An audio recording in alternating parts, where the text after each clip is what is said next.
What is happening in the Persian Gulf today is not simply another chapter in the never ending story of tensions between Washington and Tehran.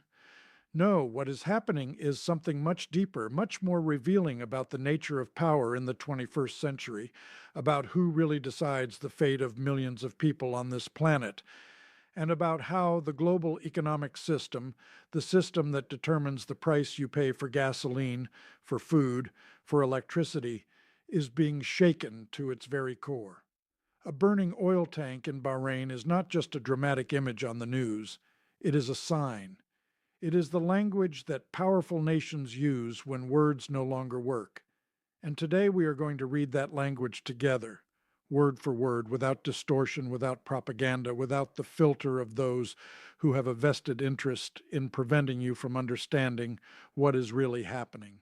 Because if you live in the United States, if you work here, if you pay your bills here, what's burning at that BAPCO refinery has everything to do with your daily life, your wallet, and the economic future of this country and the entire world. To understand what happened with the Iranian attack on the BAPCO Energy's refinery in Bahrain, we have to step back for a moment and place ourselves in the full historical context of this crisis, because without context, there is no understanding, and without understanding, there is only panic or ignorance, which are precisely the two conditions that best suit those in power. On February 28, 2016, the United States and Israel launched a coordinated military operation against Iran, which they called Operation Epic Fury. In those attacks, Supreme Leader Ali Khamenei was killed, one of the most seismic geopolitical events of the last 40 years. Think about it carefully. We are not talking about a symbolic attack.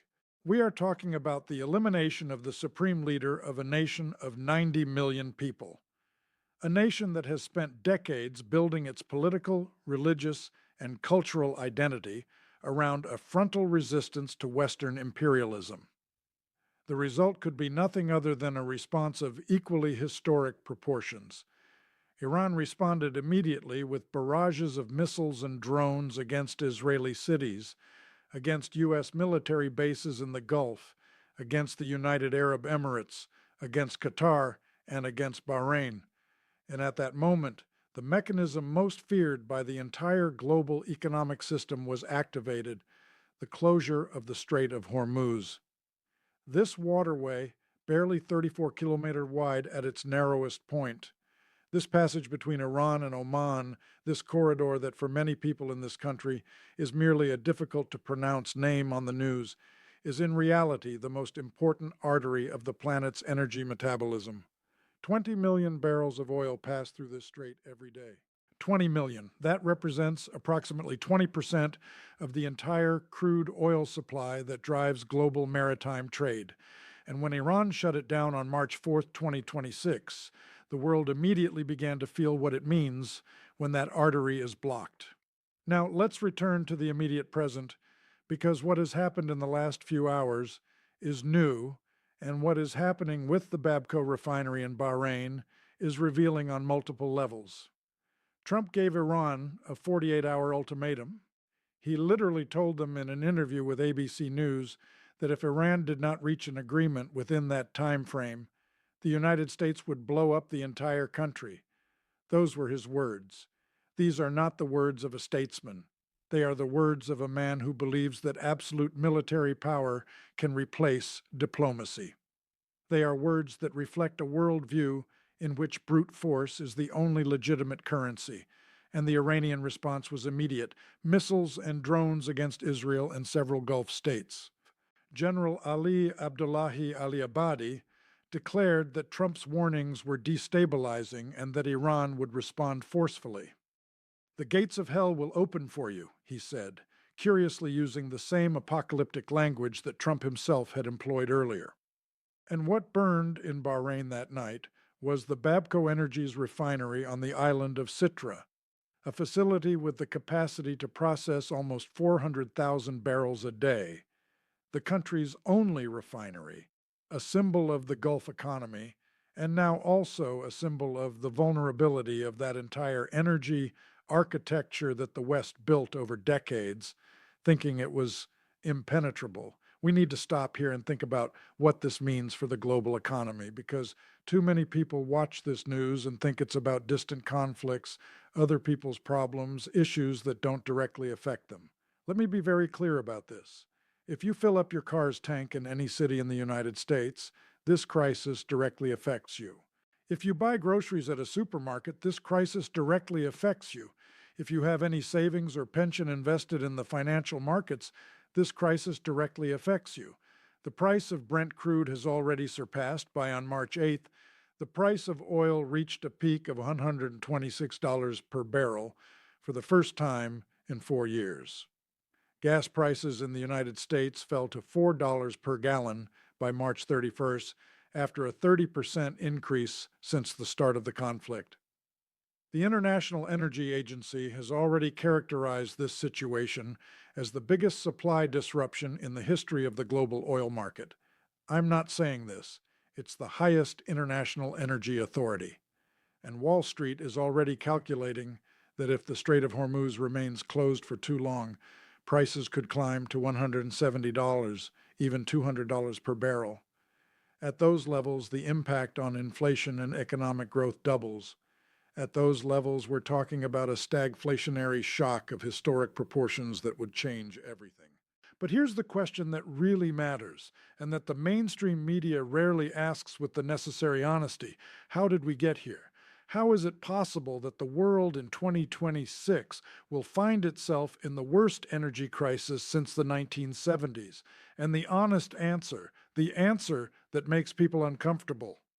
Many people in Washington and in the centers of financial power believe that we arrived at this point through decades of deliberate decisions made by political and economic elites who prioritize their own interests over global stability. The Geneva nuclear negotiations failed. The maximum pressure that Trump imposed on Iran from the beginning of his term, the policy of bringing Iranian oil exports to zero, the revocation of sanctions exemptions, all that apparatus of extreme economic pressure created the conditions for a military confrontation to become inevitable.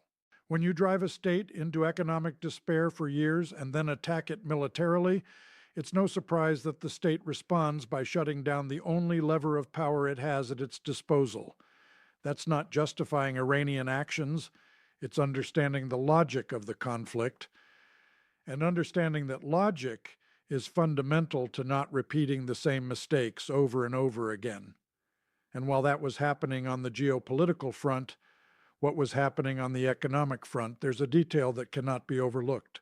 A Financial Times investigation revealed that $580 million worth of bets were placed on falling prices. The oil bets were placed on the market just 15 minutes before Trump released his statement on postponing attacks on Iran on March 23rd. The people who made those bets knew what Trump was going to announce before the rest of the world did. This prompted immediate calls to investigate potential cases of insider trading, the use of privileged information to enrich themselves, while the entire world suffered the consequences of this crisis. This is not a minor detail. It is a window into the true nature of how power operates in modern capitalist economies. While millions of people around the world see the price of gasoline, diesel, and food rise, a small number of people have privileged access to the highest level political information and use it to multiply their wealth. That is the fundamental contradiction of our time, and this crisis is illuminating it with brutal clarity. Let's also think about what is happening beyond oil, because this crisis has dimensions that go far beyond the price of a barrel. The Persian Gulf. It is also a crucial hub for global fertilizer production. Up to 30% of internationally traded fertilizers normally transit through the Strait of Hormuz. This means that if the closure is prolonged, the consequences will not only be related to energy but also to food security. Fertilizer costs are already skyrocketing. The price of helium, essential for high-tech industries, is also being affected. Natural gas prices in Europe rose from $30 per megawatt hour to over $60 in a matter of days. Liquefied natural gas from Qatar, on which Europe relies for 13 or 14% of its LNG supply, also transits through the Strait of Hormuz. So, Europe, which was just beginning to recover from the energy shock caused by the war in Ukraine, now finds itself facing a new crisis of similar or greater proportions, with historically low gas storage levels after a particularly harsh winter. For the Gulf states, the situation has extremely serious humanitarian dimensions that go far beyond oil. 80% of their imports, caloric foods from the region, transit this strait. That's why by mid March there were already disruptions in 70% of Gulf food imports, with consumer prices increasing by 40 to 120%. Iranian attacks on desalination plants in Kuwait and Qatar are affecting access to drinking water for millions of people. This is no longer just an energy crisis, it's taking on the characteristics of a humanitarian crisis. Now, let's consider the United States' position in all of this, because it's a position full of contradictions that no official government statement will honestly explain.